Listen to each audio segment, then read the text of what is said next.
এবার নিজ দেশের গণমাধ্যমে তুপের মুখে আছে বিজেপি নেতা শুভেন্দু। ছাড়া আর কিছুই নয়। বাংলাদেশের এই বিষয় নিয়ে যদি কিছু বলার কারো এখতিয়ার থাকে সেটা আমাদের কেন্দ্রীয় সরকারের আছে। আর এই সুযোগেই হাত সেঁকছেন শুভেন্দু। লক্ষ্য হিন্দু ভোট ব্যাংক। হিন্দু আবেগকে কাজে লাগিয়ে পথে নেমে শাসক বিরোধী ভোট ব্যাংক পুরোতে ব্যস্ত গেরুয়া শিবির। বাংলাদেশে কথিত সংখ্যালঘু নির্যাতনের অভিযোগে ভারতে বিক্ষোভ ও দেশটির গণমাধ্যমে একের পর এক অপপ্রচারের জেরে ভারত বাংলাদেশ সম্পর্ক এখন তলানিতে, আর তার প্রভাব পড়েছে পশ্চিমবঙ্গের পর্যটন খাতে।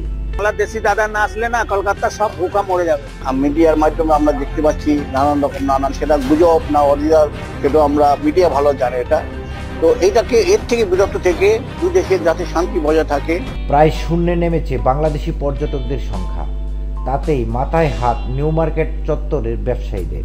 ভারতীয়রা বলছে বাংলাদেশিরা পর নয়, বরং তারা গড়ের লোক। পর্যটকদের নিরাপত্তা নিশ্চিত করতে সম্ভাব্য সবকিছু করা হবে। আর নিজ দেশের গণমাধ্যমে ফাঁস হচ্ছে বিজেপি নেতার আসল রহস্য। হিন্দুদেরকে নিয়ে উল্টো পাল্টা কথা বলে হিন্দুদেরকে আলাদা করে রাজনীতি করা, এই জিনিসটা আমার মনের মধ্যে বোঝায় না। আর শুভেন্দু অধিকারী এই রাজনীতি মনে হয় না চলবে এই বাংলায়। এছাড়া পশ্চিমবঙ্গের মুখ্যমন্ত্রী মমতা বন্দ্যোপাধ্যায়কে নিয়ে কুরুচিপূর্ণ মন্তব্য করায় জনরোষে পড়েছেন এই বিজেপি নেতা, শিকার হয়েছেন মারধরেরও। কলকাতার অধিকাংশ ব্যবসায়ী বাংলাদেশি পর্যটকদের কেন্দ্র করে গড়ে উঠেছিল। বাংলাদেশি পর্যটকদের অভাবে কলকাতায় এখন হাহাকার শুরু হয়েছে। তাই বাংলাদেশিদের এখন ভিসা না দিয়ে উল্টো বিপদে পড়েছে ভারত সরকার। এদিকে ভারতের পশ্চিমবঙ্গ ও মহারাষ্ট্র সহ বিভিন্ন রাজ্যে কৃষকরা তাদের উৎপাদিত পণ্যের ন্যায্য মূল্য না পাওয়ার কারণে চরম অসন্তোষ প্রকাশ করেছেন এবং এ নিয়ে চরম উত্তেজনার পরিস্থিতি সৃষ্টি হয় পশ্চিমবঙ্গ জুড়ে। কৃষকরা অভিযোগ করছেন তারা পেঁয়াজ ও আলু মাত্র 2.5 থেকে 3 টাকায় প্রতি কেজির দামে বিক্রি করতে বাধ্য হচ্ছেন, যার ফলে তাদের উৎপাদন খরচও উঠছে না। এ পরিস্থিতিতে কৃষকরা রাস্তায় পেঁয়াজ ও আলু ফেলে প্রতিবাদ জানাচ্ছে। ব্যবসায়ী ও কৃষকরা এসবের জন্য মোদী সরকার ও সাংবাদিক ময়ূক সহ বিজেপি নেতা শুভেন্দুকে দায়ী করেছেন। পৃথিবীর হিন্দুদের, বাংলাদেশের হিন্দুদের পাশে দাঁড়ানো উচিত। এপারে সমস্ত হিন্দুদেরকে ঐক্যবদ্ধ হতে হবে। সময় এসেছে হিন্দুদের শক্তি দেখানোর। জয় জয় শ্রীরাম। মৌলবাদের বিরুদ্ধে, জঙ্গিবাদের বিরুদ্ধে বিশ্বের হিন্দু।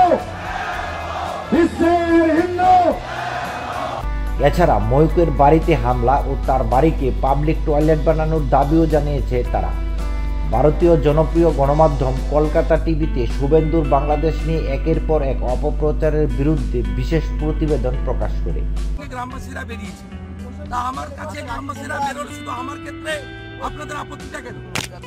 যা করা হয়েছে সবগুলো পিস মেনটেন করে করা হয়েছে। আপনার ক্ষেত্রে কিন্তু লোকজন অনেক বেশি বেরোবে, যেটা আমাদের কাছে ইনপুট আছে, যে কারণেই আমরা চাইছি। আমার ক্ষেত্রে বেরোলে শুনুন, কথাটা শুনুন। মিস্টার আমিনুল ইসলাম।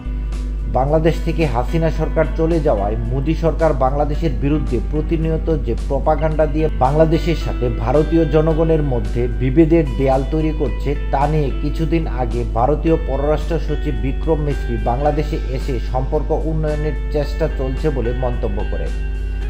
বাংলাদেশ সরকার বর্তমানে পেঁয়াজ ও আলু আমদানির জন্য ভারতের উপর নির্ভর না করে বিকল্প উৎসের সন্ধান করছে। বাংলাদেশ এখন পাকিস্তান ও চীন থেকে পণ্য আমদানি করছে।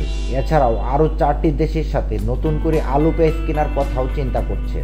ভারতের গ্রামীণ অর্থনীতি ইতিমধ্যে কঠিন পরিস্থিতির সম্মুখীন, আর এই রপ্তানি বন্ধের ফলে কৃষকদের জীবন আরও দুর্বিষহ হয়ে পড়েছে।